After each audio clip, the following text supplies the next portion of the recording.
world where there is so much wealth, with modern cities and plentiful resources,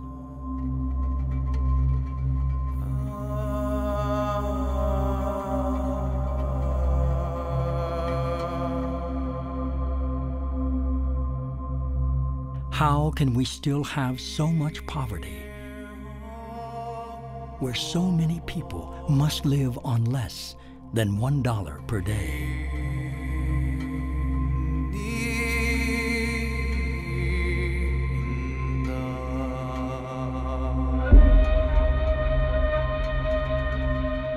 Where entire families live in one small room in squalid, informal housing settlements, far away from skyscrapers and city centers, where they don't have the means to take care of themselves. Hobbes' statement of the life being nasty, brutish, and short is a characterization of poverty. And there's no reason for us to take any different view than that. It's a question of understanding what it means in today's context, given the fact that there are means of enhancing wealth, means of curing illnesses and postponing death, means of making our lives comfortable. Given all that, if people still suffer from deprivation, well then in the present context we have to regard that as poverty.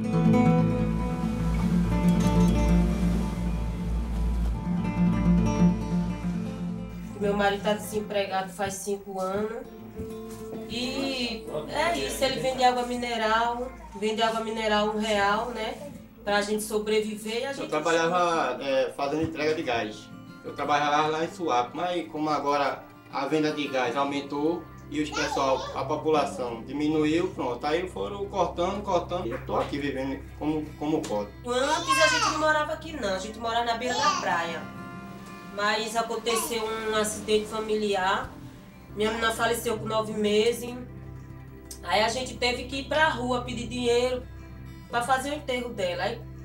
Aí do tempo que ele ficou desempregado, a vida da gente foi muito dura, de um jeito ou de outro. A gente procurou trazer o pão para dentro de casa, porque quem tem criança, né, tem que batalhar de um jeito ou de outro. Criança quando tá com fome não quer saber de onde vem, né, quer saber que quer comer.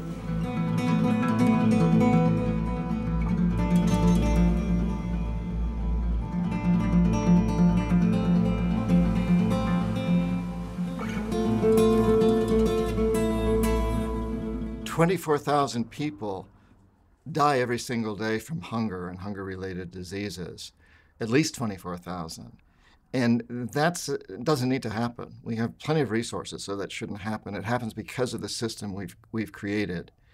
We can say, without a doubt, that this system is an absolute failure. From the most rational, objective, economic standpoint, it's a failure. Less than 5% of the world's population live in the United States. We are consuming over 25% of the world's resources and creating roughly 30% of its major pollution. That's a failure.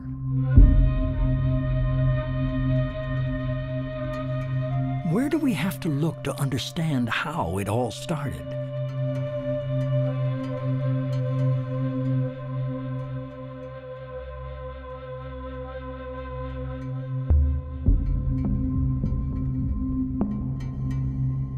Where some started to become rich and others poor.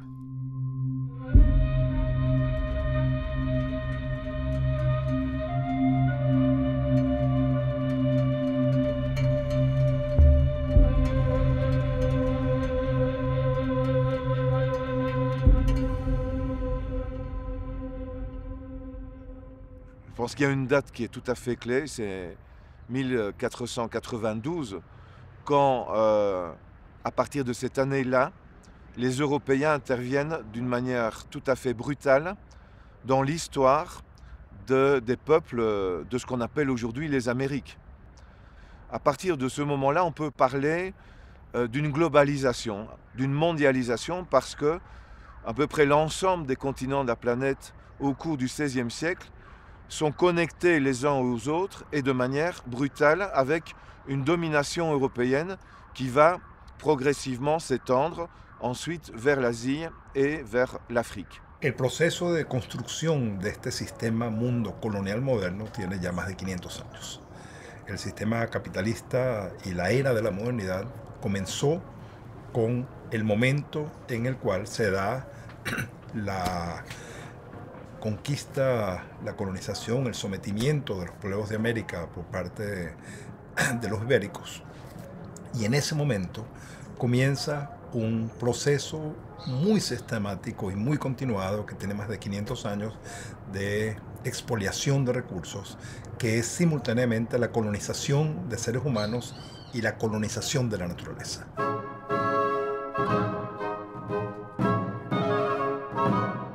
The men who would be known as the conquistadors and the colonizers came from Spain and Portugal, and later from the United Kingdom and Holland. They stole all the riches of the Incas and the Mayas, all the gold and silver, religious artifacts, and jewels, and then started to confiscate the land, which destroyed the natural economy of the people. Such a practice had long started before in Europe, where the upper classes seized communal land from the poor families, thus depriving them of their livelihood.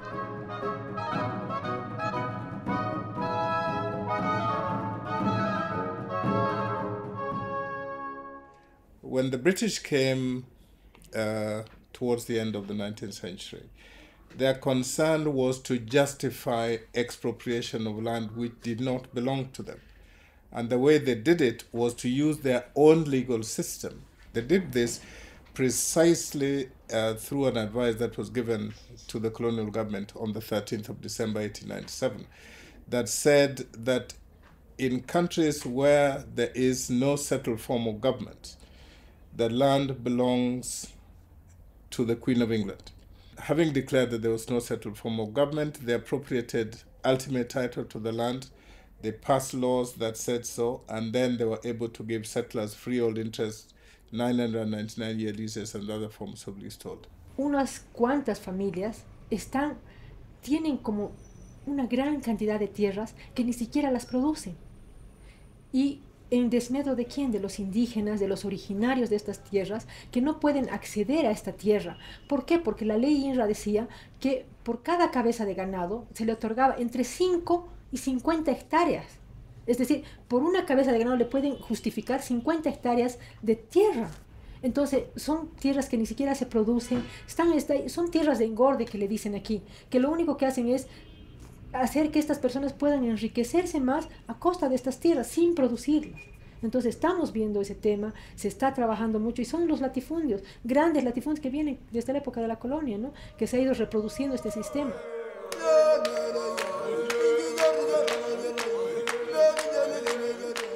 Land was confiscated and appropriated by the conquistadors and the colonizers throughout South America, Asia, and Africa, either by force or by imposing taxes on heads and huts that the people couldn't pay. Today, more than 500 years later, and dozens of years after the independence of their countries, people still don't have their lands back, which are still in the hands of large landowners and transnational corporations.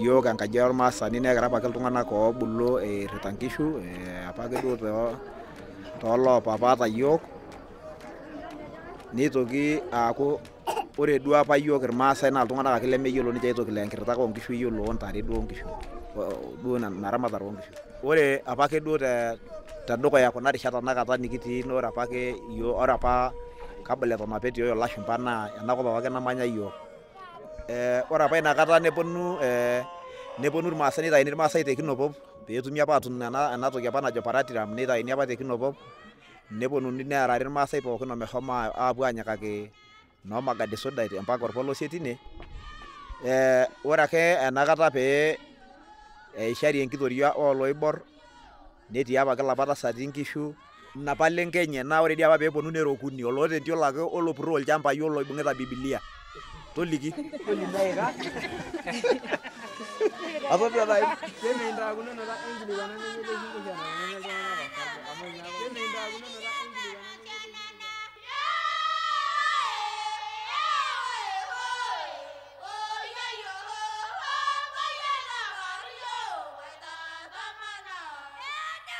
By becoming a British colony, you actually became a property, both the country and the people.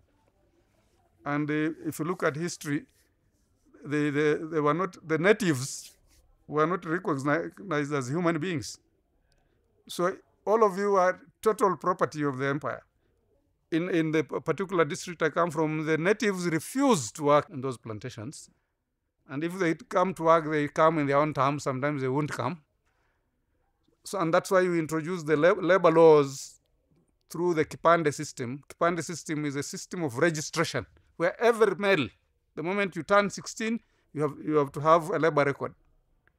And that's the one that is used for ensuring that all male labor has got to work. And that's why the colonial labor laws really were slave laws.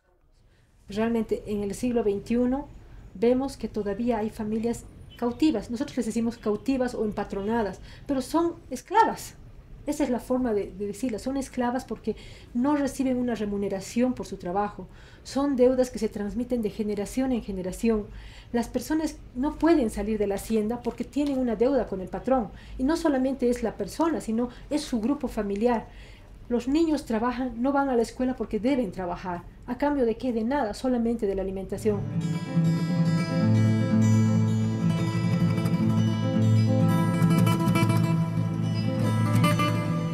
Having had their natural economy destroyed, forced the people to work for their new masters. It is estimated that today 60 to 80 million people still live in slave-like conditions all over the world. They work sometimes with their families in rural areas, on plantations, and in mines, as well as in cities, in exchange for food and shelter.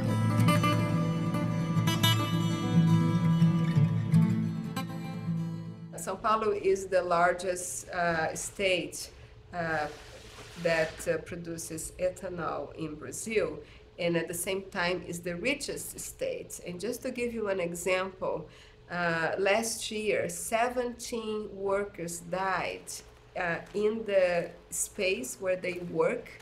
They die of exhaustion. Another 419 workers have died in consequence of their work.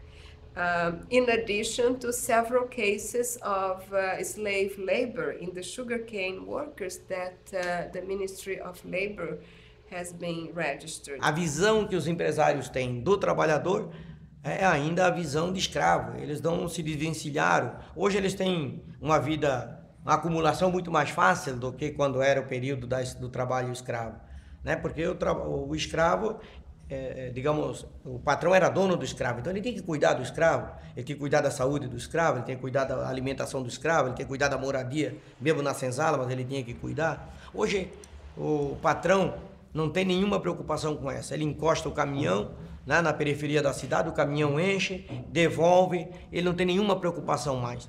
Terminou o período da corta de cana, o trabalhador que vive lá na periferia vai buscar outras formas, vender picolé, vender pipoca, né, os filhos vão para a prostituição, né, vão para a droga, buscar outra alternativa dentro do mundo da criminalidade.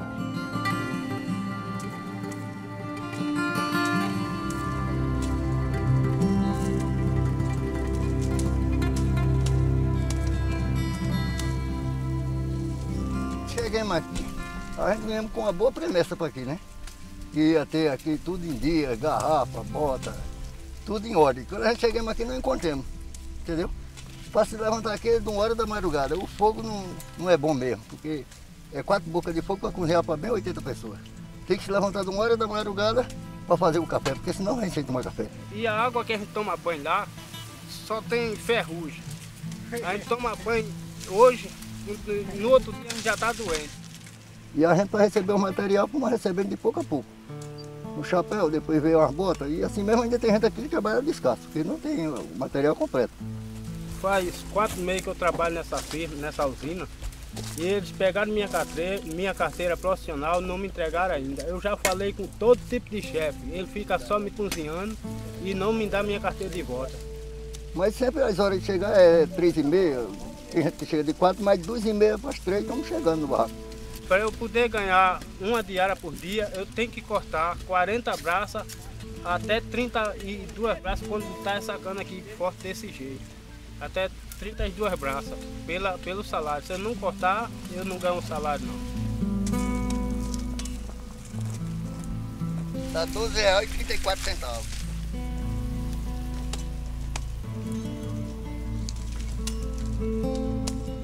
Eles não pagam certo aqui. Paga tudo roubando a metade, né?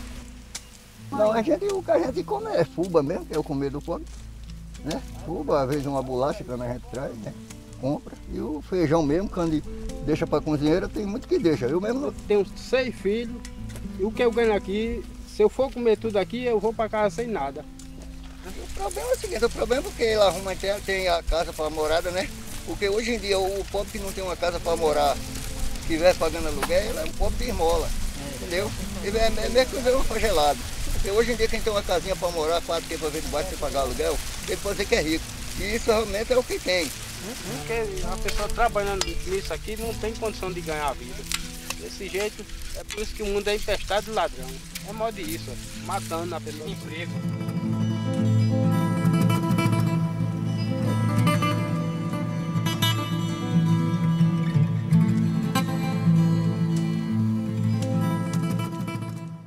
Well, colonialism had very negative consequences, lasting consequences that we still see today in countries that are poor. And colonialism is one of the big reasons that poor countries are still poor. It left a legacy of violence because the most obvious example of which is the slave trade, that millions of Africans were captured, kidnapped, and taken across the ocean under horrific conditions to be slaves for the colonial powers. I think we have to start from what the prerequisites of capitalism are. Capitalism cannot operate without free labor. Labor is a key cost of production. So, to the extent that what we're talking about here is an expansionary capitalism, it will always be looking for those circumstances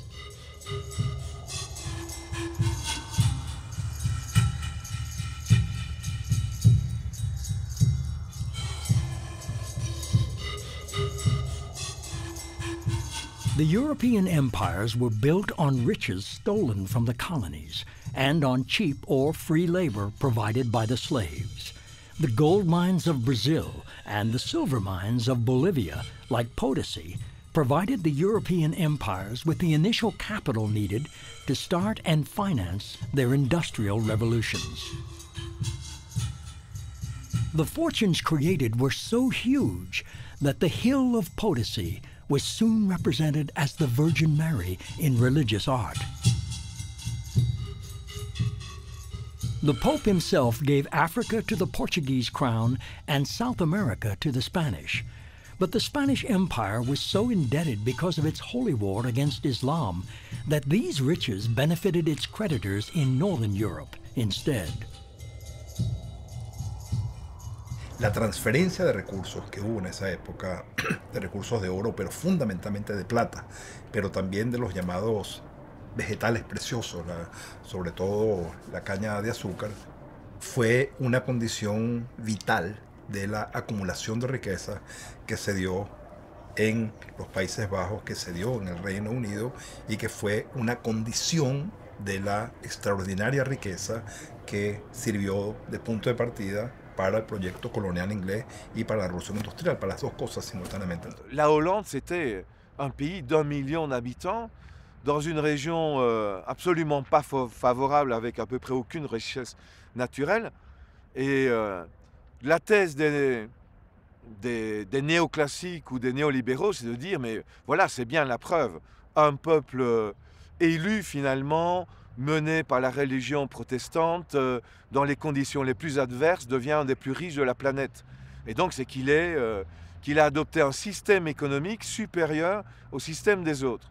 Ce qu'on ne nous dit pas, c'est que les Hollandais étaient des vrais sauvages dans la manière dont ils exploitaient les colonies d'Asie et qu'ils ont pris tout ce qu'ils pouvaient en Asie et que c'est sur la base du commerce qu'ils faisaient des produits qu'ils importaient d'Asie qu'ils ont accumulé des richesses extraordinaires et qu'à un moment donné, Amsterdam est devenue la capitale financière du monde avant que ça se transfère à Londres.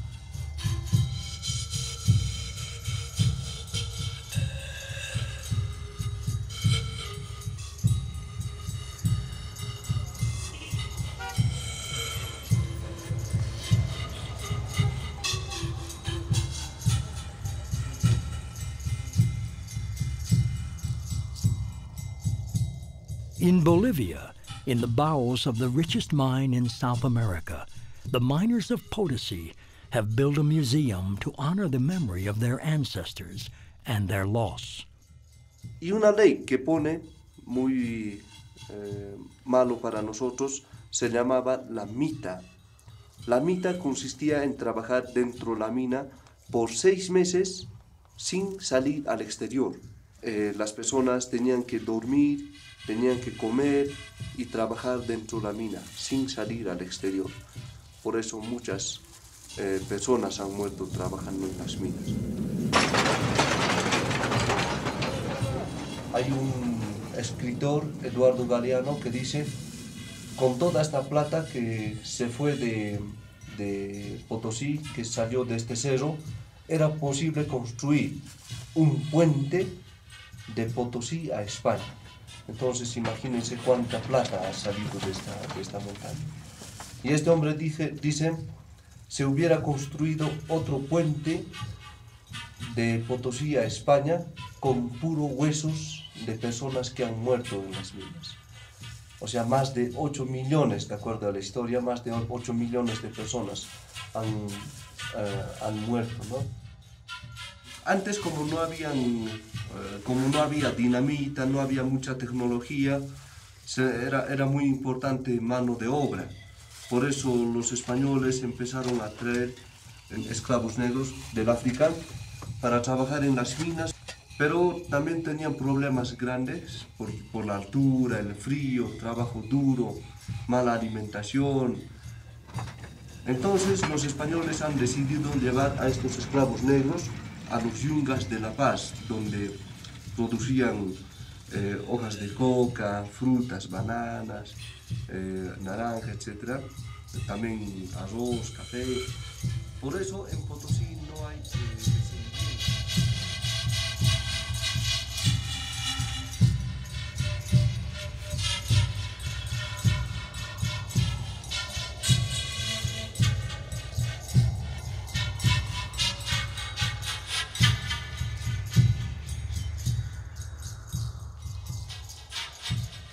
les Européens auxquels se sont ajoutés assez rapidement l'Amérique du Nord, et puis plus tard, dans la deuxième moitié du 19e siècle, le Japon, qui est devenu elle-même une grande puissance coloniale, qui a fait beaucoup de mal en Asie au cours du 20e siècle, se met en place donc à partir de la fin, dans la deuxième moitié du 19e siècle, ce qu'on peut appeler la triade, à savoir Europe occidentale, Japon, Amérique du Nord, qui commence à dicter au reste de la planète les règles du jeu et impose un modèle économique qui est le capitalisme. El primer componente es de que nos insertamos al contexto de un mercado mundial y de una expansión del capitalismo planetario como países que externalizamos el excedente económico. Es decir, hay colonialidad en tanto la riqueza que se genera por el esfuerzo humano, por la riqueza natural, no se retiene en el país, sino que se externaliza, sale para afuera. El colonialismo siempre es parte del desarrollo del capitalismo, lamentablemente.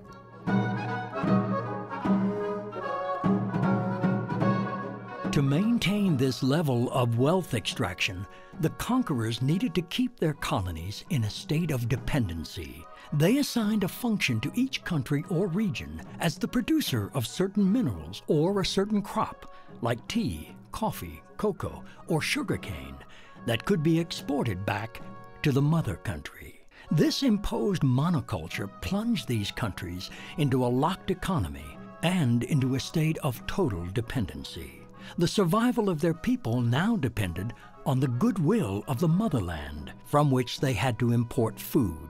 The consequences of that practice can still be seen 500 years later.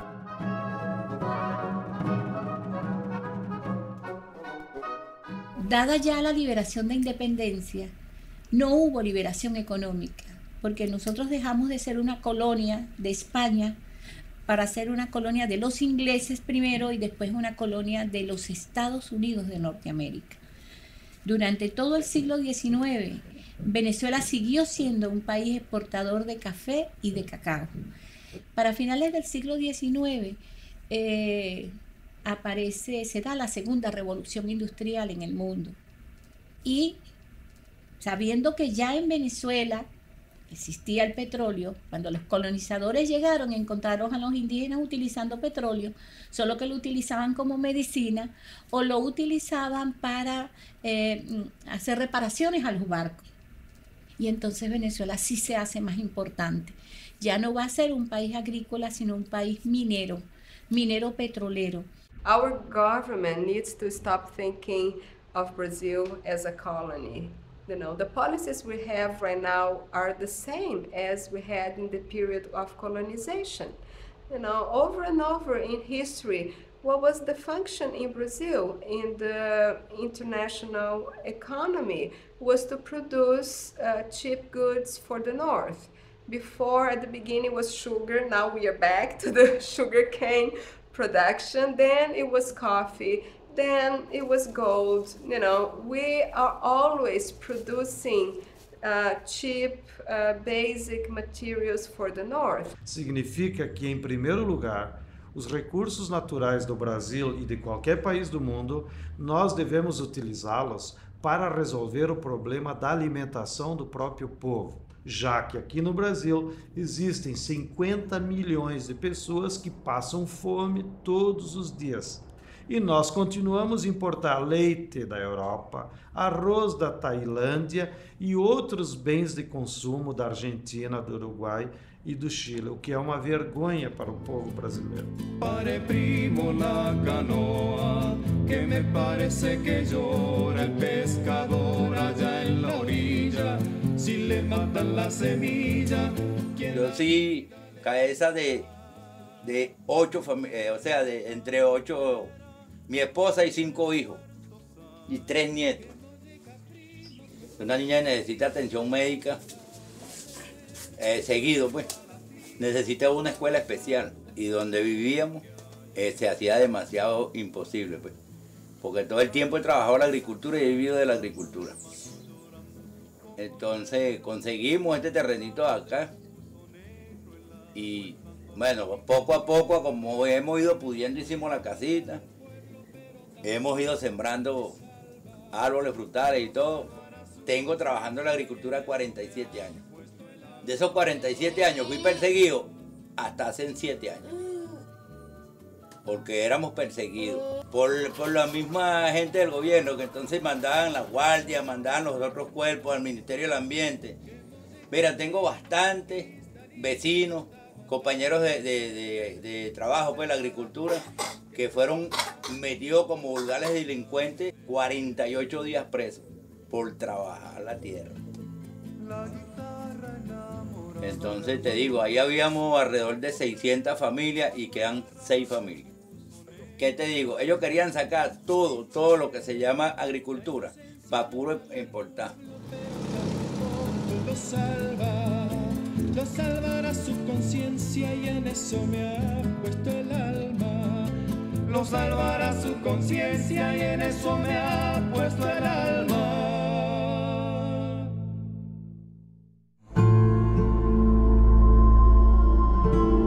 Having obtained natural resources and free labor, The Europeans now needed to create new markets for their own productions. They separated agriculture from industry, thus preventing the farmers from making their own tools, clothes, and other utensils, and transforming them into commodity buyers. All existing industries were destroyed, and the colonies were forced to buy manufactured goods and equipment from their colonial masters. Parce que les Hollandais ont détruit l'industrie textile d'Indonésie et ont construit une industrie textile en Hollande, aussi de céramique. Et des textiles et des céramiques qu'on vous présente comme des produits hollandais, c'est en fait des techniques qu'ils ont copiées en Indonésie, notamment à Java, les ont amenées en Hollande et ont fait la richesse de l'industrie. Destruction des structures politiques, des structures sociales, des structures, des savoir-faire aussi. Je pense à la destruction de l'artisanat indien, la fameuse phrase de Marx parlant des plaines du Gange qui sont blanchies par les ossements des tisserands indiens. C'est très précis. En XVIIIe siècle, l'industrie textile indienne était nettement supérieure en qualité à l'industrie textile britannique. Les Britanniques ont détruit l'industrie textile indienne et ont interdit qu'à l'intérieur de l'Empire britannique, on puisse importer des draps et d'autres produits manufacturés des colonies. Et donc on a tout produit à Londres, en copiant aussi les techniques indiennes. Et alors à partir de Londres, on a exporté du textile, des cotonnades, vers l'Inde et on les a imposées en Inde. C'est une œuvre d'exploitation, de spoliation et de destruction de ce qui existait sur place. On a à la fois cassé les cadres sociaux et les structures, mais aussi détruit les moyens de subsistance. J'ai parlé tout à l'heure des tisserands indiens, et c'est clair qu'en Inde, quand on regarde chronologiquement l'apparition et le développement des famines, ça correspond aux destructions des structures artisanales, de la propriété paysanne, hein, des réformes foncières imposées par les Anglais. Those challenges are still there. Some of the settlers, when they moved from this country in 1964-65 up to 1970, now they benchmarked their operations in Europe, and therefore we became the producers of raw materials, and they were now the agents for marketing and processing. Therefore, all the value addition of our crops were done away from Africa. Because like roasting of coffee, just to pick that particular crop, is done away from Kenya. In fact, you are aware that Germany, which does not have a single bush of coffee, is the largest exporter of coffee. Tea is the same. The tea that you consume in Sudan, you take it first to Europe, then Lipton brings it back to Sudan and a number of other countries in Northern Africa and a number of other countries. One of the legacies of colonialism is that the poor countries of the Third World are continuing to export raw materials, and the countries of Europe and North America produce and export finished products. This stems from a practice that was developed long ago, and the intention was to make sure that the countries of the Third World remain backward and remain dependent and are never able to develop. So to this day, they are continuing to survive on the export of raw materials. That has always been to the disadvantage of the country exporting the raw materials, and it gets worse each year.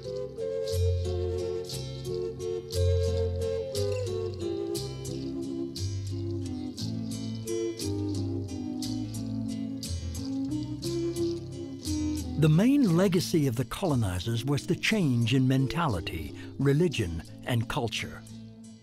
They came with a Bible in one hand and a rifle in the other, preaching the exclusivity of salvation and imposing Christianity by force upon all, destroying every indigenous religious item they could find.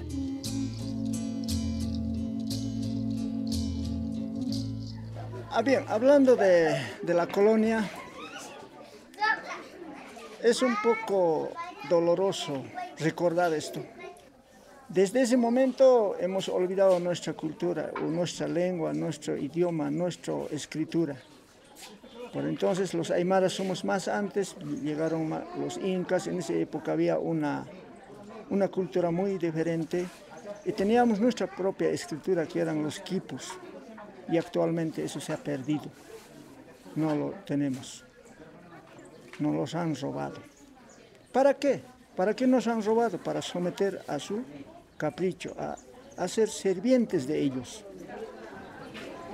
La conséquence la plus importante et qui remonte précisément à l'une de ces formes de la colonisation qui a été la conversion religieuse, le travail des missionnaires, etc., c'est la colonisation mentale, la colonisation de l'imaginaire, l'imposition d'une culture, un impérialisme proprement culturel avec ce que ça implique comme destruction des structures mentales, conception du temps, de l'espace, et ce qui a eu comme effet, en fait, de provoquer dans ces sociétés une perte de sens.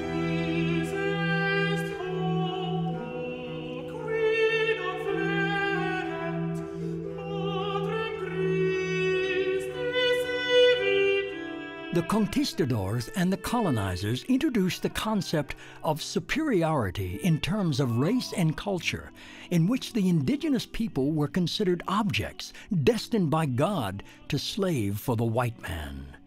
This created millions of marginalized people who still today have not recovered their place in society.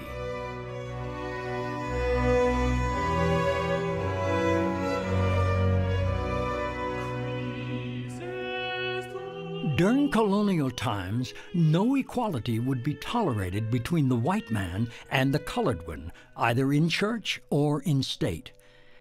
Even today, while a Mass is celebrated in the Cathedral of Sucre, the former Bolivian capital, the old indigenous people who dare to enter will still sit on the ground.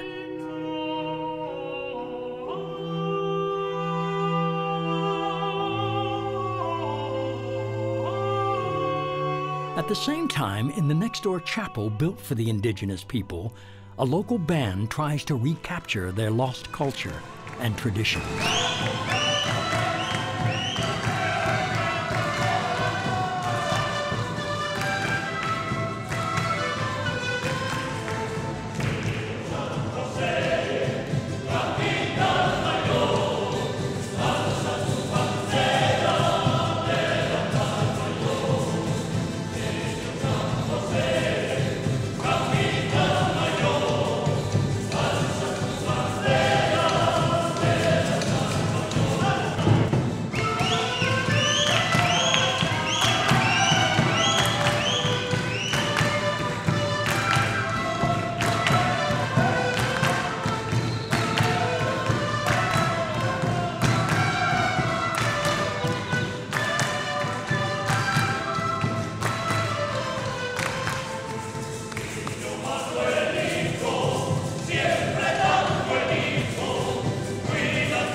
The belief in a collective form of social organization was the indigenous people's best protection against a commodity economy, something for which they had no desire.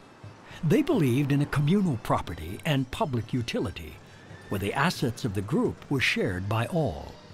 This is precisely what the Europeans had to replace with the concept of individualistic interest, which drove the expansion of Europe.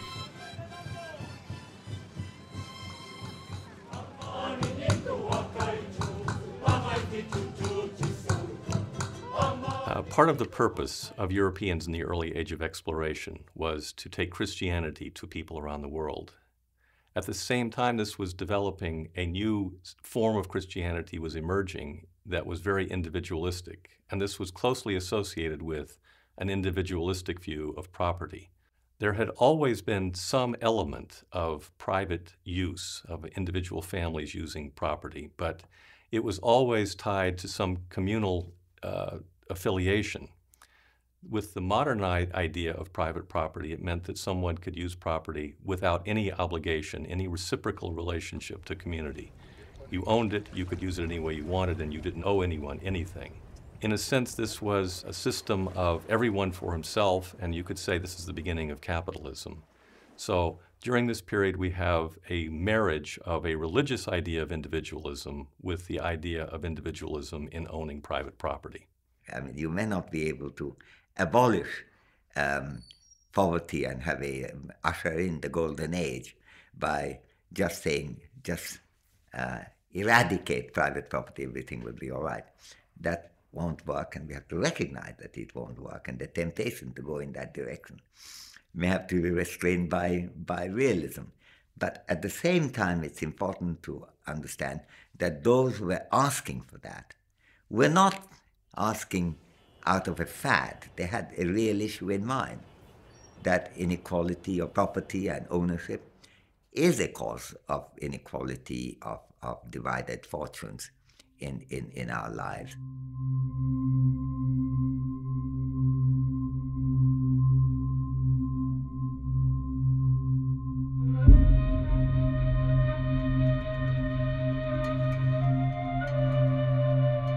The accumulation of resources in the Northern Hemisphere created this huge imbalance, making the North extremely wealthy, allowing Europe to develop its industries and to create consumer societies, while people living in the South became destitute, only able to watch their natural economy being destroyed and replaced by a commodity economy.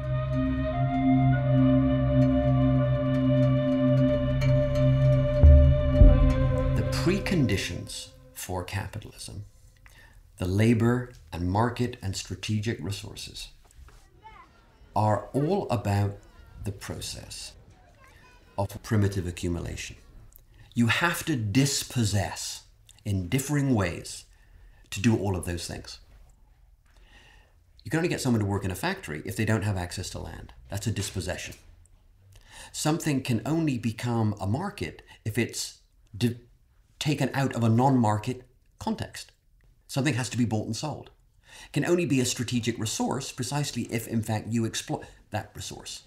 Primitive accumulation is not something that happens once.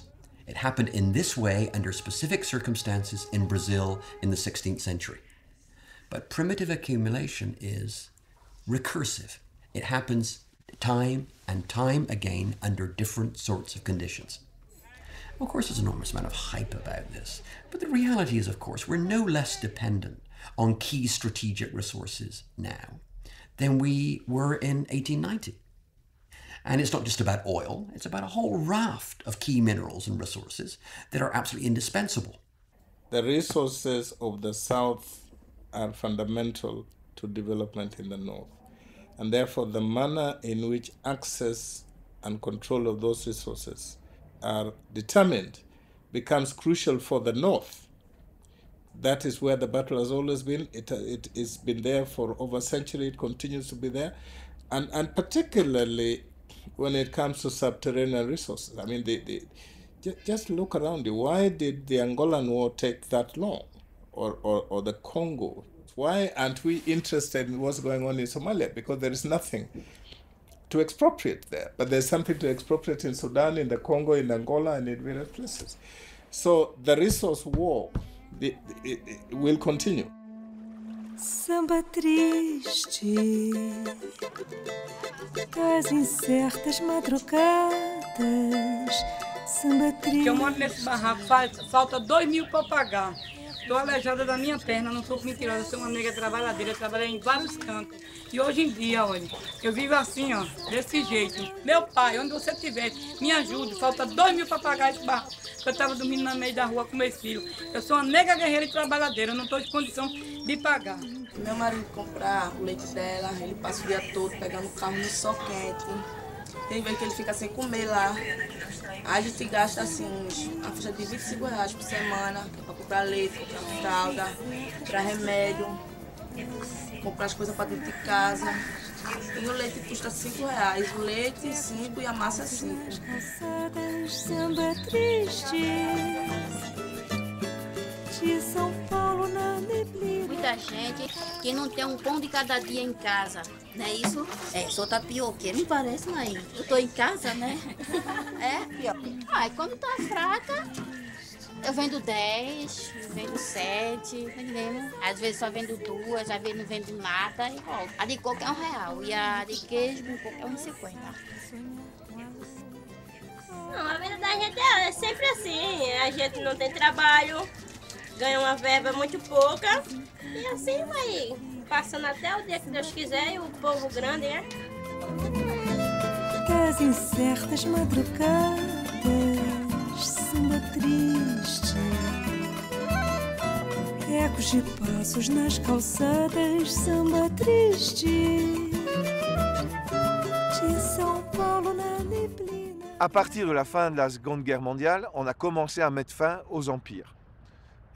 Les États-Unis, d'ailleurs, qui avaient peu de colonies et qui regardaient avidement les colonies britanniques, françaises et japonaises, étaient pour l'indépendance des pays en se disant on va, après leur indépendance, les contrôler d'une autre manière.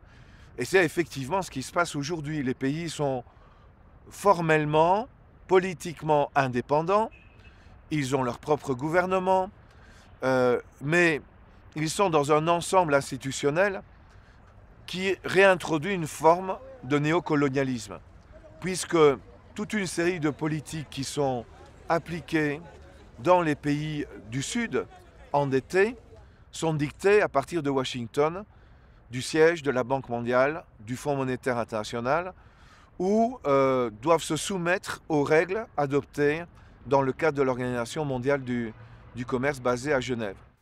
Well, the sort of world order that the West and basically the United States and to some extent Western Europe have tried to maintain, it's very post-colonial in the sense of we don't try to directly politically control these countries, but we want to integrate them into an international economic order and to some extent political order. And so even the very definitions of development, the very definitions of local industry and so forth, it's all geared in a very natural way to the needs of the North and extracting resources, extracting cheap labor, not creating genuine foreign competition. So if you're going to have cars produced in Africa, we'll come do it for you there and we'll use your workers and so forth. And so in that sense, it's very much a subtle form of an empire, but not an old-styled empire. It's a very subtle form, and that's, anybody with a broad historical perspective is not surprised.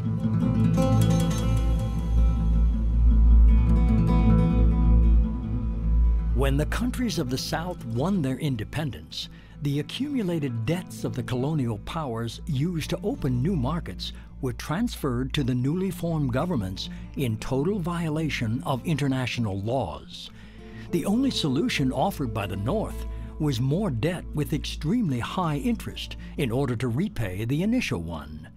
These newly formed states immediately lost their sovereignty and became even more dependent upon the northern countries, which could then dictate policies on agriculture, trade, and customs, and give special privileges to foreign corporations, such as monopolies over mineral extraction or monoculture exploitation.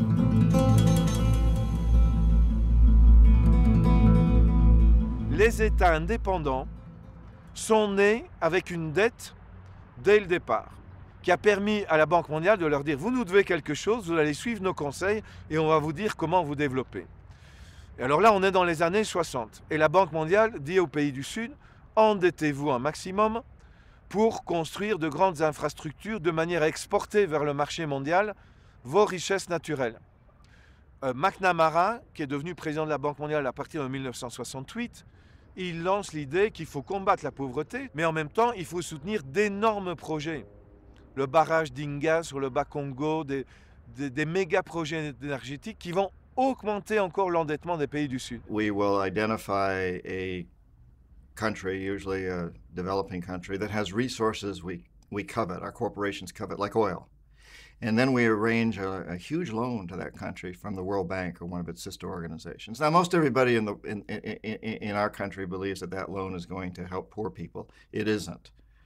Most of the money never goes to the country. In fact, it goes to our own corporations. It goes to the Bechtels and the Halliburtons and the ones we all hear about, usually led by engineering firms, but a lot of other companies are brought in. And they make fortunes off building big infrastructure projects in that country. Power plants, industrial parks, ports, those types of things. The country's left holding this huge debt that it can't possibly repay. So at some point, we economic hitmen go back in and we say, you know, you can't pay your debts. You owe us a pound of flesh. You owe us a big favor. So sell your oil real cheap to our oil companies, or vote with us on the next critical United Nations vote, or send troops in support of ours to someplace in the world. Let me give you just one statistic, which I worked out in minutes, because otherwise it's incomprehensible. Sub-Saharan Africa, which is the poorest part of the world, is paying $25,000 every minute to northern creditors. Well, you could build a lot of schools, a lot of hospitals, you could make a lot of job creation if you were using $25,000 a minute differently from debt repayment. So there's this drain, and I think people don't understand that it is actually the South that is financing the North. If you look at the flows of money from north to south and then from south to north, what you find is that the South is financing the North to the tune of about $200 billion every year. El único que puede contratar créditos con los organismos internacionales es el Estado boliviano, es el Estado. Por consecuencia, el Estado cuando contrata créditos bien o mal utilizados, ¿quién los paga? No es el gobierno boliviano, lo pagan los ciudadanos bolivianos con sus impuestos. En un momento dado había que cada niño que estaba naciendo ya estaba con una porción importante. Con una porción importante de la deuda. Y es más, un país que tiene una deuda, un stock de deuda de 7.000 millones de dólares y que tiene 8 millones o 9 millones de habitantes, dividamos la relación y esto casi coincide con el Producto Bruto Interno.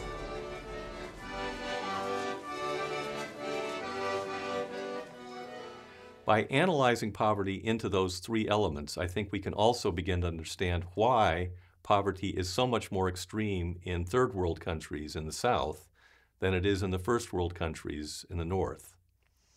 In the North, poverty exists largely because the resources are owned by a small elite of individuals and corporations.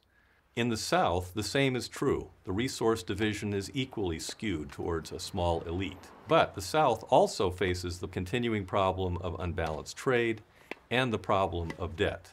Poverty exists in every country in the world. There's no denying that. But the poverty is much more extreme in the countries that are dealing with this triple problem of trade, debt, and monopoly power over resources.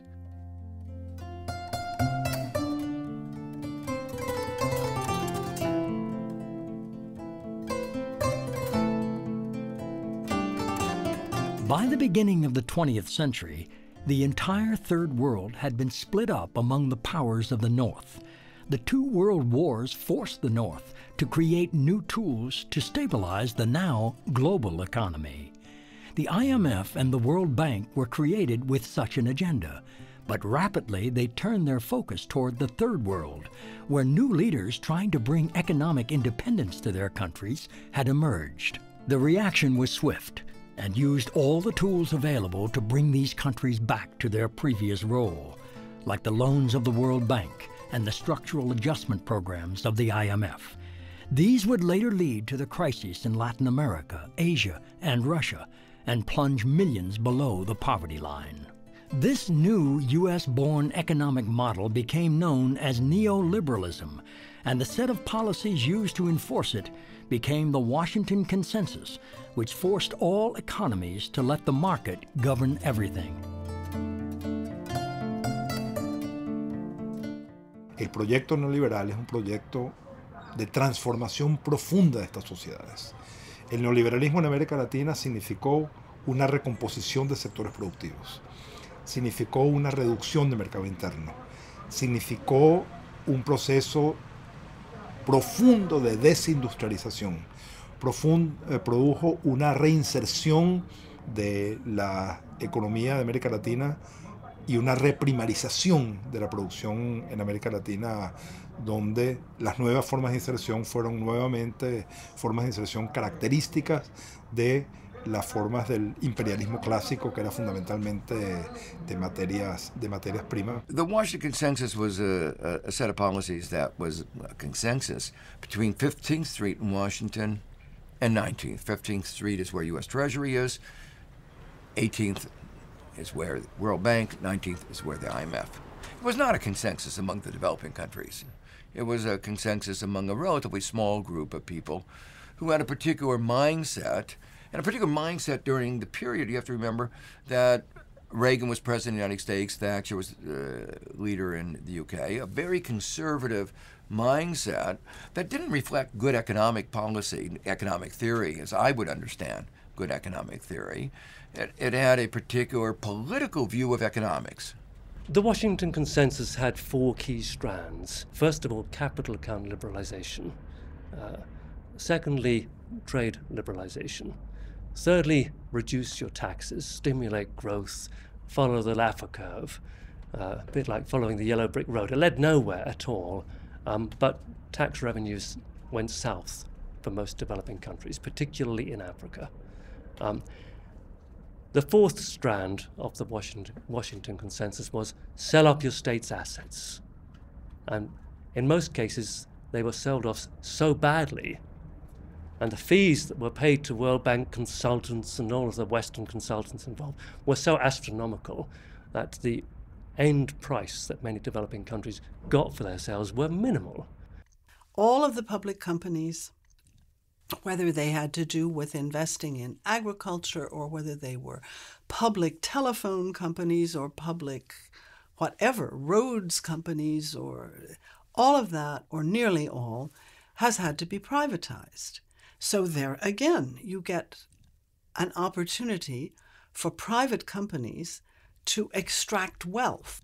The World Bank used to publish, maybe it still does, but all through the 80s and the early 90s, every year it published in microscopic print long lists of companies that had been privatized in its member countries under structural adjustment programs.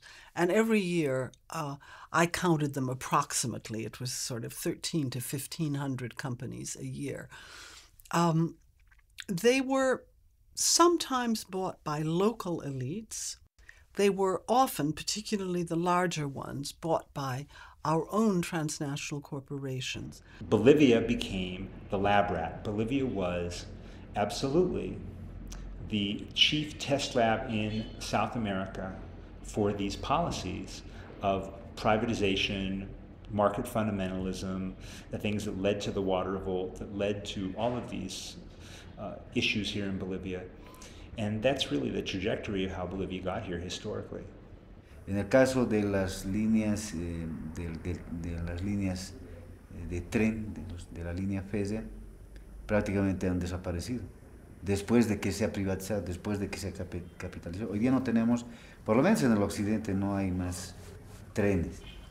Se ha desmantelado todo. Hoy día, no hace mucho, hace el mes anterior, si mal no me equivoco, teníamos unos cientos de trabajadores con 7 meses,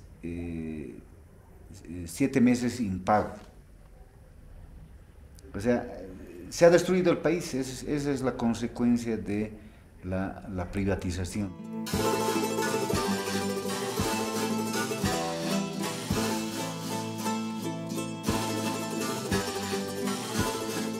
El gobierno boliviano, por decisión e imposición del Banco Mundial, decide privatizar el agua y para esto el gobierno toma dos medidas. Primero, la redacción de una ley de agua potable y el contrato de concesión por 40 años con la empresa transnacional Bechtel. It was like the last thing to privatize here because the governments before already privatized everything, you know, railroads, airlines, telecommunications. So like water was the last frontier to cross. Actualmente yo gano 35,50 centavos es nuestro jornal que ganamos. Somos jornaleros, no somos así. Nos paga por día y paga trabajado. Yo voy a ganar 60, o sea, voy a llegar a pagar 60 bolivianos. ¿De dónde voy a cubrir para el agua? Solamente para agua. Para comer no hay. Para vestir, para la familia no hay. Some parts of the law said that all the water sources suddenly will not belong to the communities or to the people or neighborhoods. They will belong to the water company now. Suddenly, these things that were common were not common anymore. They came here and within a month of taking over, they raised people's water rates by an average of 50%, in some cases double and more. People took to the streets and said they wouldn't take it, and faced down bullets, faced down a state of martial law.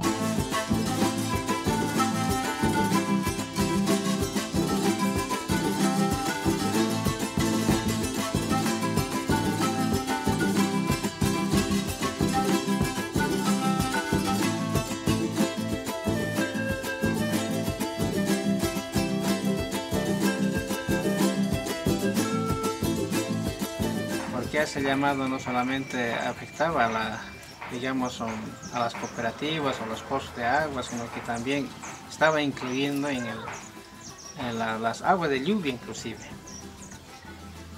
Y entonces decidimos toda la población y salimos y llamamos a través del parlante, a través del megafón pequeñito que conseguimos también y a través con este pututo que tenemos. Y eso es lo que más alerta a la gente con pututo. Les alertó, porque ellos son de la gente, mayormente son del campo, y en el campo se maneja solamente pututo, no tenemos parlante ningún índole, ¿no?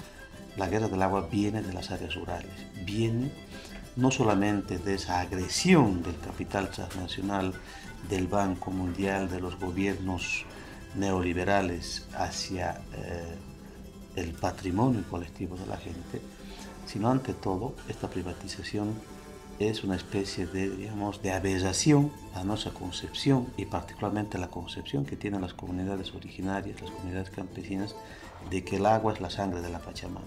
Y así la guerra ha sido de muchos recuerdos para nosotros, porque en realidad cuando ha habido heridos, muertos, en esos momentos no están hablando, pero no, la gente estaba furiosa. Era morir o vivir. Era uno de los dos.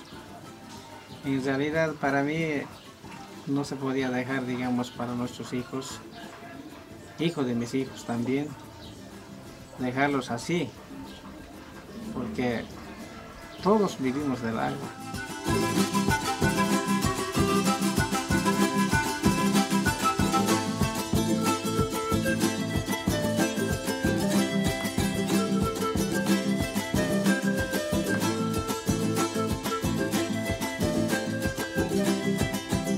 Now, what was particularly flawed about a lot of these theories was that they did not lead to economic growth. And that suggests both, to some extent, flawed economics, but also an important role for interest. Take the most dramatic example of this, capital market liberalization, opening up capital markets to the free flow of short-term capital. You can't build a factory on the basis of money that can come in and out of a country overnight. The IMF tried to change its charter in September of 1997 to force countries to liberalize, to open up their capital markets. At the time they did it, they had no evidence that it would promote economic growth, and there was ample evidence, both in the World Bank and elsewhere, that it led to more instability. And yet they pursued it. And my interpretation is because Wall Street wanted it. The IMF and the World Bank, by liberalizing capital flows, opened up a wholly new criminal environment where capital could be shifted into tax havens around the world and evade tax. And this has happened on a truly astonishing scale. And to give an idea of the size of this movement, the most recent estimate of the volume of capital now held offshore by rich individuals is $11.5 trillion US, and a stunningly large figure. And for those people who want to tackle poverty, this raises intriguing questions, because if we were able to tax that capital at even a very modest rate, at 30% on the income, we would be able to raise at least $255 billion a year of extra tax revenue around the world, which could be used for all sorts of brilliant purposes, but it would more than pay for the Millennium Development Goal program of tackling poverty. La Banque mondiale et le FMI exigent une augmentation des impôts indirects, payés essentiellement par les pauvres. Exigent que les pauvres payent pour pouvoir être éduqués, pour pouvoir être soignés. Le résultat, c'est une privatisation de la santé, une privatisation de l'éducation.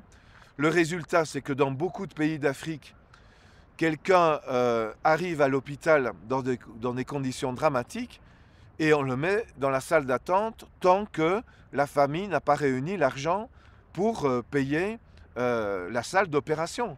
Et la personne, une fois sur 3 ou une fois sur 4, décède sans avoir reçu aucun soin. The health system, where people used to get drugs free of charge, now they have to go and pay.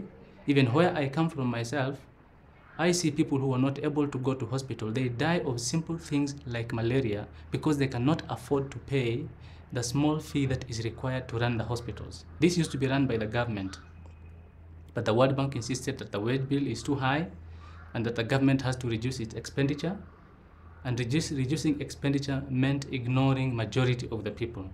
And that's what happened, that many people in Kenya do not have access to health facilities and do not have access to education.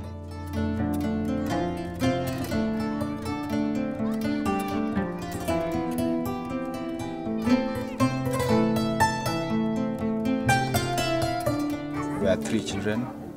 I'm Joseph. This is my sister, she's Helen, but she's disabled, and my other brother, he's called Josephat Odongo, and he's also disabled. So among the 3 of us, I'm the only person who at least can do something.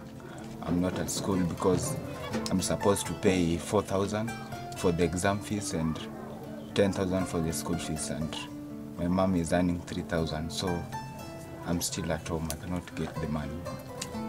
Okay, I can say life in the slum is very hard.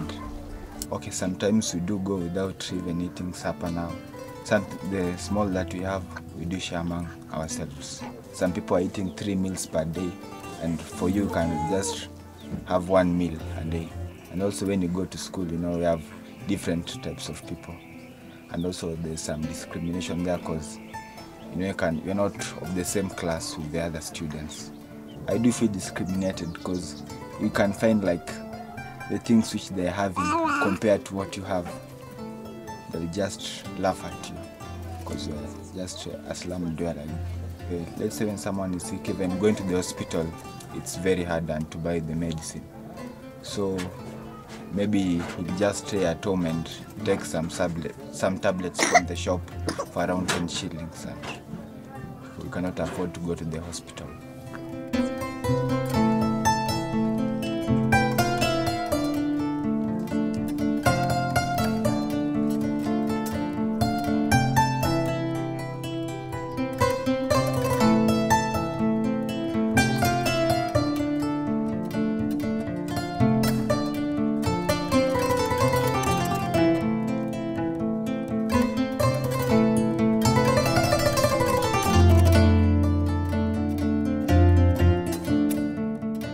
There is a great irony today that the developed countries of the world are talking about free trade as if that's the solution to the problem of poverty in the world. Much of the history of the last couple of centuries has been an effort of countries to become economically independent through tariffs, to be able to develop manufactured goods. The economies of Asia most recently developed in large part because of the ability to, or East Asia, I should say, developed in large part because they developed behind tariffs. And then once they developed to a point where they were able to enter the world economy on the same footing as everyone else, then they removed the tariffs. Now, because the United States and the European powers have prevented third world countries from doing that, and in fact are imposing tariffs to prevent the import of the finished goods from third world countries, and in fact are not practicing free trade, it's all a way of keeping the third world countries in their place and preventing them from ever developing. In some countries, rapid liberalization of trade has meant that corn farmers have to compete with heavily subsidized corn. Their income goes down up to 50% as a result of that competition. Sugar, each of the commodities we can talk about, the liberalization of the market, opening the markets to highly subsidized agriculture, drives down the price and forces these farmers out of business, or if they stay in business, leads them to have much lower income. Another example is intellectual property. The intellectual property regime has made access to life-saving drugs much more difficult for the poor countries. It was essentially signing a death warrant on thousands of people.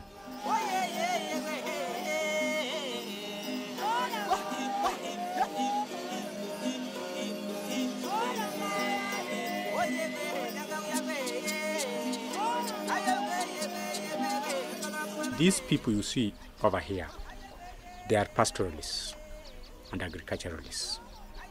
It is livestock farming that they depend on. They cultivate maize. Now all those is gone.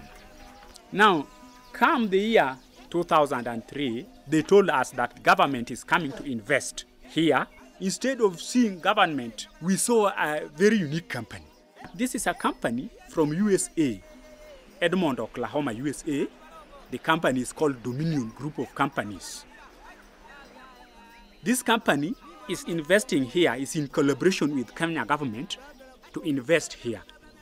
Wan kaka jomodak e area ni, wabedo kwang'iyo loso gik moko kaka lote makonyowa koka pesa kata gik moko kaka cham makonyowa koka yo chiemo. To kuom haw marach ni waneno mana ka Dominion beto, to Dominion guro beacons, to dakika mogik Dominion yawo pigni.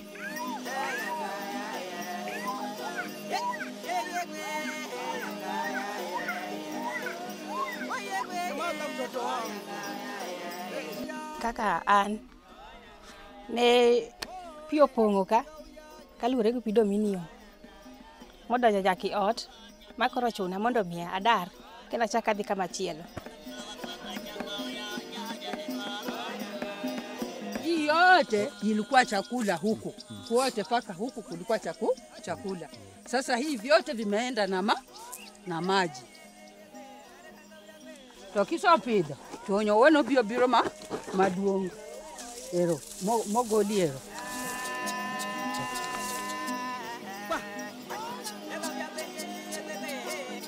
This company is doing aerial spraying. Now, the aeroplane makes a U-turn right across our homes. And this aerial spraying is done especially when people are working. It is done twice a week. That has affected us very much. And when you go to nearby public health centers, quite a number of children has been reported dead.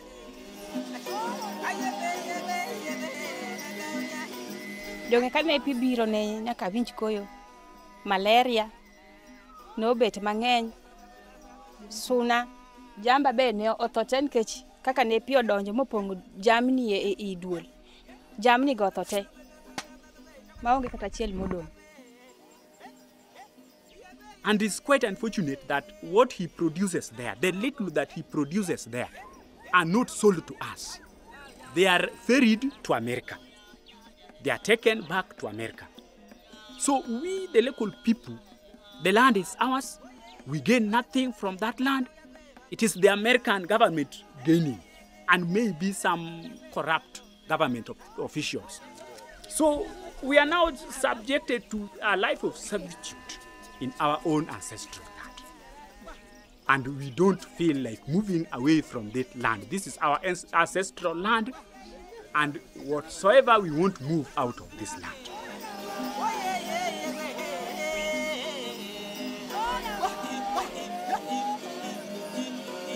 Neoliberalism managed to bankrupt many of the economies of the South, which allowed international capital to take over. This was achieved by imposing a new form of structural violence that was used for decades to maintain these countries in a state of underdevelopment. Such violence was implemented by the dictators of the South and their repressive apparatus, which finally brought social unrest that was unkind to the free market economies.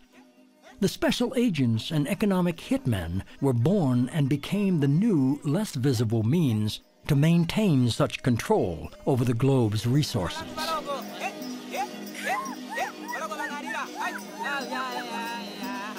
If we don't like what a democratically elected leader of another country is doing, for example, opposing the exploitation of oil in his country, someone who looks like me will walk into that president's office. I had the job at one time. Walks into the office and says, and now I just want to remind you that I can make you and your family very, very rich if you play my game, our game.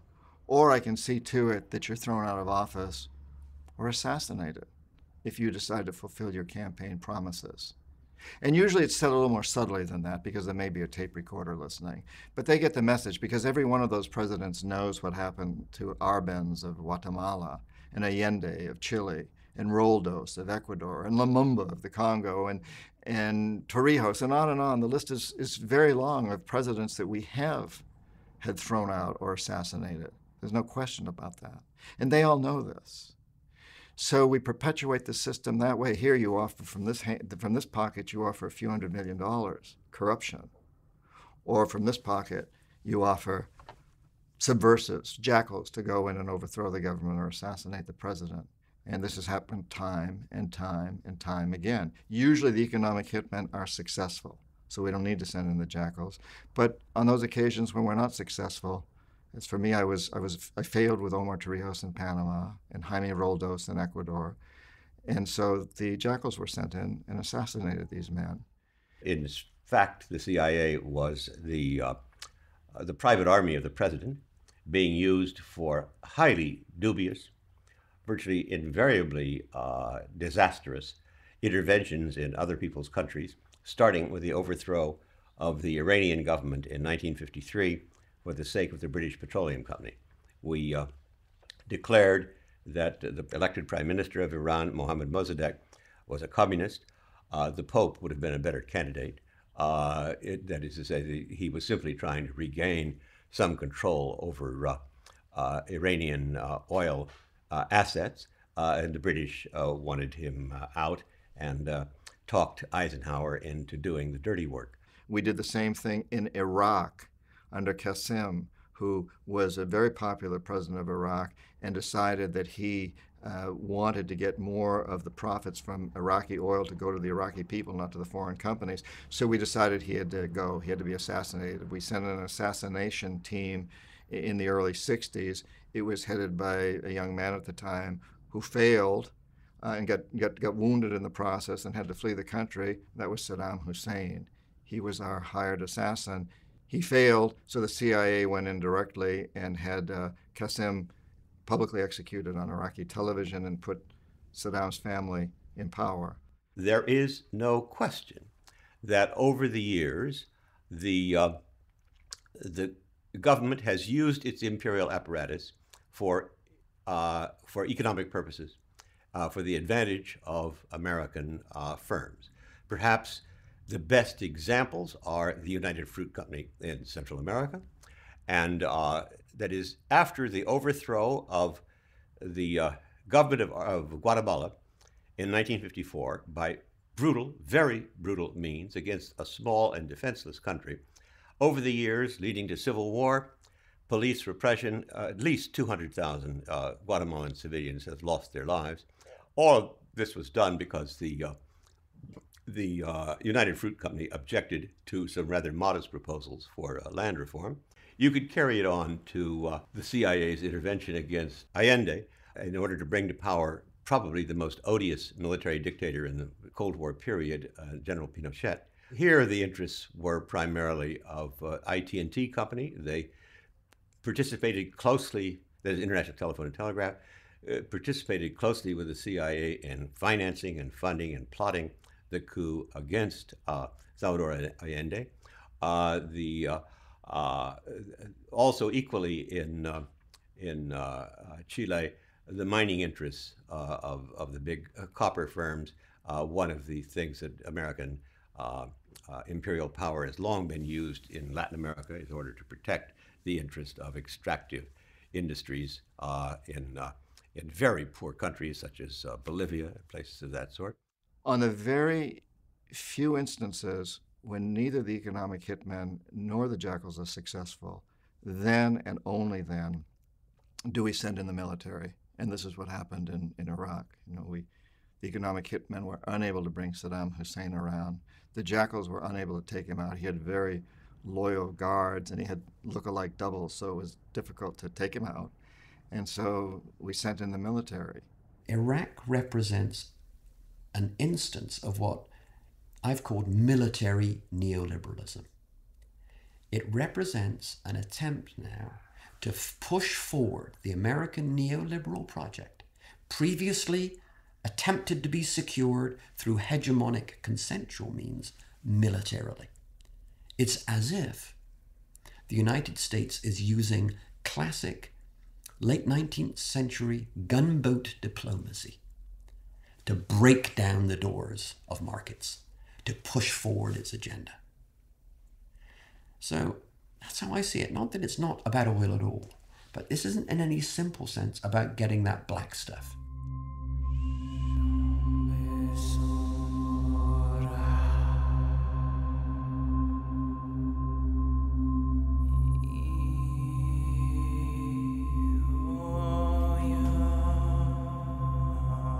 For decades, poverty reduction and development programs have failed to confront the different forms of power and the structural violence that hold more than 2/3 of the world in dire straits.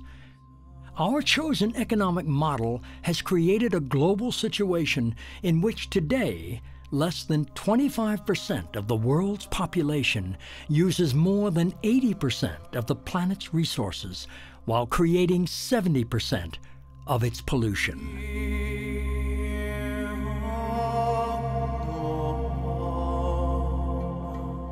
Before the big corporation amassed the huge chunk of lands that they are there, coming up with the mineral was not that hard. Mining was not that difficult. The big corporation, they were given the most productive area to mine on. So had it not been for their coming there, then people would still be mining there. And the situation, I believe, would have been different right now. I started here in 1998. Then I got sick, my wife got sick and died. At the beginning, I had 20 people working with them here. Because I have no money to nourish them, to feed them. They went to other mines. Kwa sababu inafika mahali wanatumia ukubwa wao. Kwa sababu tunachimba chini, inatokea tunapata muingiliano kati yetu na wao.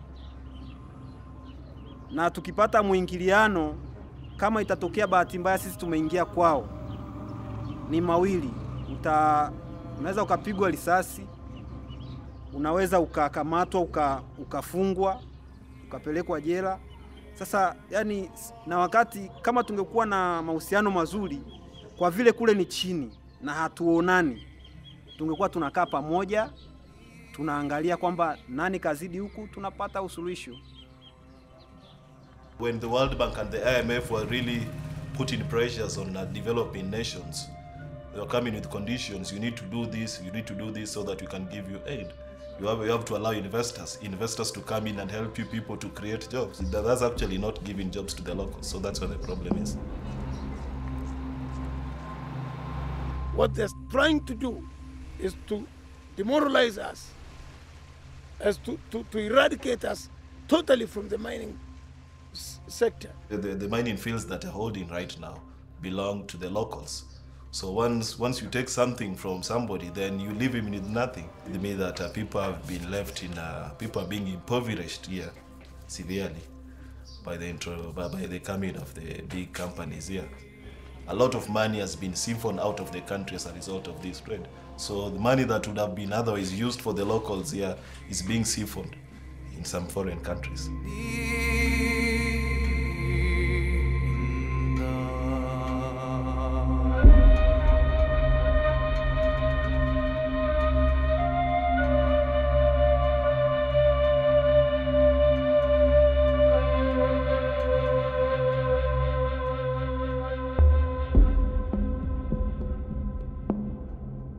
What I find very disturbing in all this is that there is an implicit assumption, although it's not always mentioned, that the kind of development that is taking place is going to lead to the sacrifice of some people.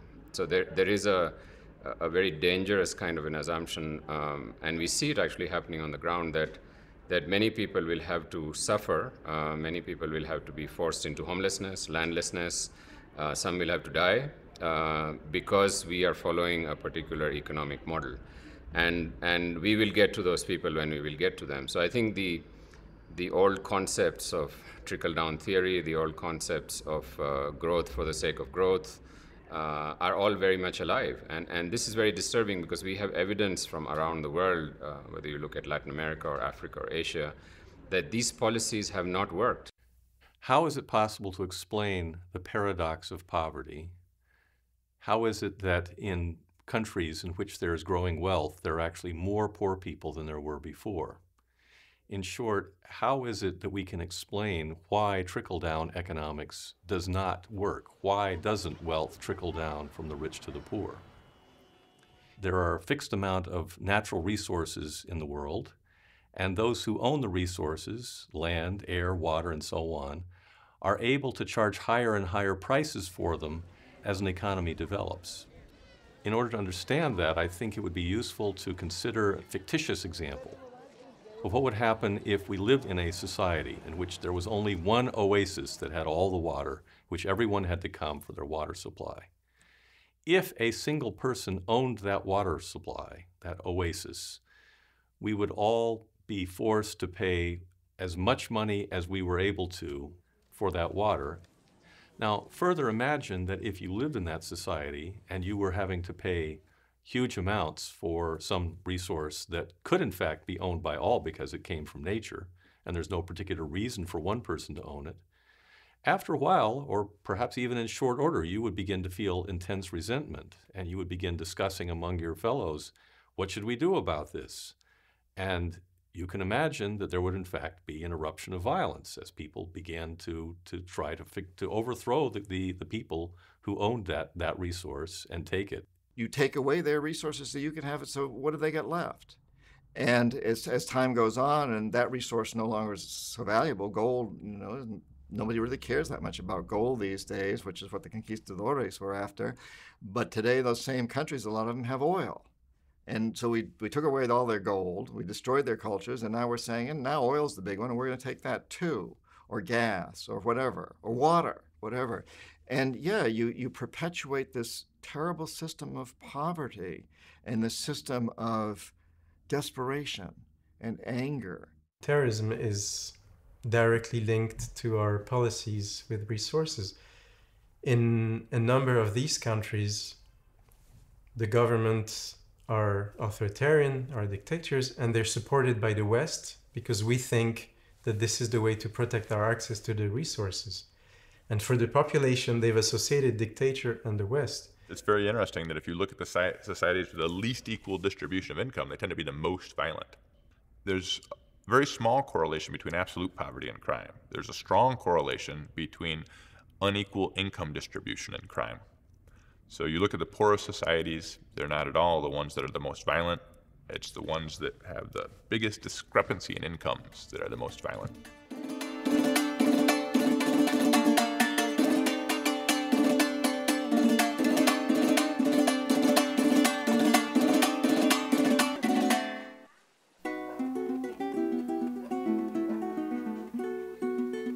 Empezar por el tema siguiente, que me han matado 2 hijos aquí en este barrio. Tengo uno que me lo mataron el viernes, este viernes hace 8 días. Estoy pasando por un dolor muy grande, empezando. Y lo siguiente, que tengo tiempo viviendo aquí, pero como yo he criado a mis hijos sola, lavando, planchando ajeno, haciendo empanadas, haciendo papa vender, haciendo todo porque mis hijos estudiaran. Y este que me mataron más porque él ya se había graduado de licenciado. Me lo mataron el viernes, este viernes que pasó. Y esa era mi esperanza y mi futuro para que me sacara de aquí, porque me iba a sacar de aquí. ¿Está entendiendo? Él no vivía conmigo porque vivía aparte. Pero él que me ayudaba todo el tiempo, no me fallaba con mi familia. Y yo, porque yo he sido todo el tiempo enferma, he sufrido de hambre, y luchando así para que mis hijos no se cansen de estudiar, siempre mis hijos estudiaron. Siempre mis hijos, me ha gustado que mis hijos estudien.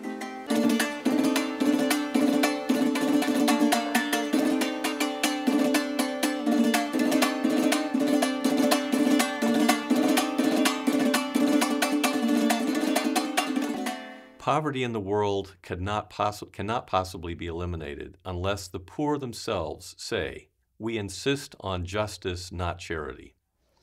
One example of that justice is forgiving international debt. A second element would be to change the tax system in every country of the world. Right now, most taxes fall on the poor in the form of consumption taxes and taxes on wages. If justice is to be done, most of the taxes should fall on property ownership and not on wages, not on people. Third, the poor should demand agrarian reform, land reform, restoring land to the people who actually work on it instead of a few landowners. A fourth thing is to end privatization of natural resources. We've seen in Bolivia what's possible, where the Bolivian people actually took back the water that had been given to Bechtel, and they forced Bechtel out of the country, and now the Bolivian people once more own that water. No solo lo que se narra como cuento histórico y como mirada de futuro para los países del sur es una ficción, sino que esta narrativa impide el reconocer que la apropiación de recursos por parte de quienes en el planeta utilizamos los recursos más allá de lo que nos corresponde, hace imposible que las condiciones de vida de la mayoría puedan siquiera llegar a un nivel de dignidad. As long as you can dump it, as long as you can kill Iraqis rather than increase the price of gas, and as long as you only get Bangladeshis or poor people in New Orleans to pay the price instead of you having to drive less and take the metro or the bus or walk, our society is geared toward that choice. And the poor people and the helpless people and the unlucky to be in the places that will be in the front line will pay that price first. Famines are effective market solutions. They reduce demand. So if we leave it to the markets, that's what we have. If there's not enough food, then some people will die, and that reduces demand and the market is balanced. It's an effective market solution. So if we want to avoid such radical solutions, we need to find ways to redistribute and share what we have and get that those that use a lot more start using less so that there's still enough for everybody.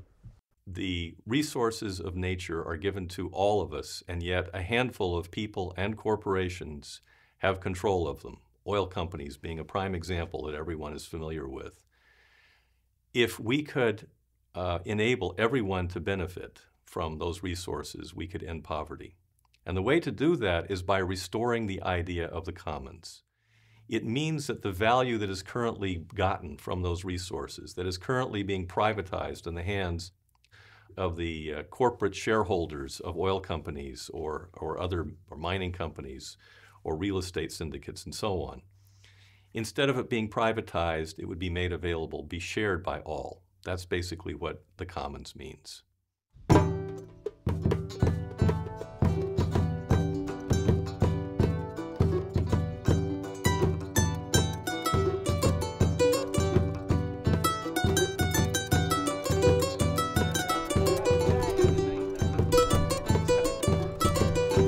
I'm a father of 5, and in fact we have poverty, but we don't know how we can come out of that. I've got 6 children, 3 are boys and 3 are girls. So I'm working so hard so that they cannot go to bed without food. You can even make 4,000, 3,000, 5,000 for 2 weeks, depending on your energy. And nowadays in Kenyans, whenever a person who working a job or blocking, he already working a small, a few months per year. Per year, he getting 3 months or 4 months, which is better. When there is no rain, there is no enough food, so you can go to the shopkeeper, borrow there until when the rain comes. That's why we are so back that when the rain comes, you must pay that money first so that you find something to eat. Sometimes we do get hunger. We do get hunger through that farm. Because our stomachs are very small, because we don't have every time food, so our stomach are very small. It is now about 20 years where I'm suffering.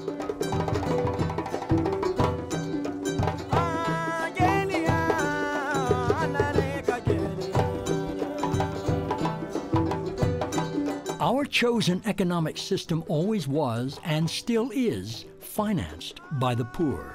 They did so first by giving up their land and their access to natural resources, then by financing its expansion through debt repayment, unfair trade, and unjust taxes on their labor and consumption. In addition, by forcing the poor to overpay for energy, food, and other basic necessities, the North ensures that poverty will deepen and inequalities will increase.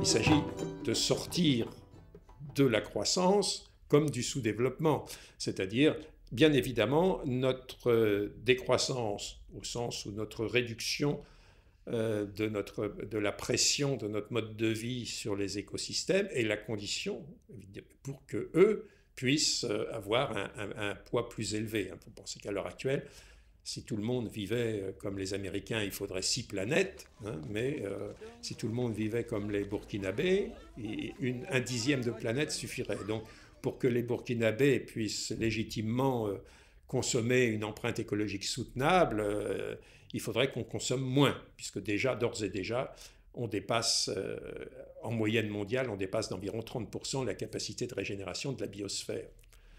Donc c'est effectivement notre décroissance est une condition nécessaire pour qu'ils puissent résoudre leurs propres problèmes, pour leur donner un peu plus d'espace de vie. O nos emancipamos todos o nadie se emancipa. Y quienes creen que están muy bien porque tienen la comida caliente, abundante, el agua en la casa, y creen que ya lograron todo, eso es falso. Eso es muy temporal, eso es muy eventual. Mientras haya gente que no tenga agua para beber, su suerte, su estabilidad es frágil. La estabilidad para que cada persona en su país o en mi país pueda garantizar verdaderamente su bienestar y si otros también tienen bienestar. Finalement, la décroissance, c'est essentiellement une réduction de l'empreinte écologique, réduction de la toxicodépendance, donc réduction du travail, redécouverte d'autres dimensions, réduction du gâchis, réduction des déchets, etc. Si on voulait être vraiment rigoureux, il faudrait parler d'accroissance, comme on parle d'athéisme, hein, c'est-à-dire de ça qu'il s'agit, sortir de la religion, de la croissance, de l'économie, et repenser donc une organisation sociale. Alors je dis souvent aussi, la croissance, ce n'est pas une alternative, c'est une matrice d'alternatives. C'est sortir de ce totalitarisme économique pour réouvrir la voie à une histoire plurielle, hein, chaque groupe humain, chaque société devant définir au fond sa propre civilisation, sa propre culture, ses propres valeurs, les retrouver ou en réinventer d'autres. I know that my daughter, who's 24, and her children are not going to have a stable, sustainable, and sane world unless every child born in Ethiopia and Indonesia and Bolivia also has that expectation. This is a very small community.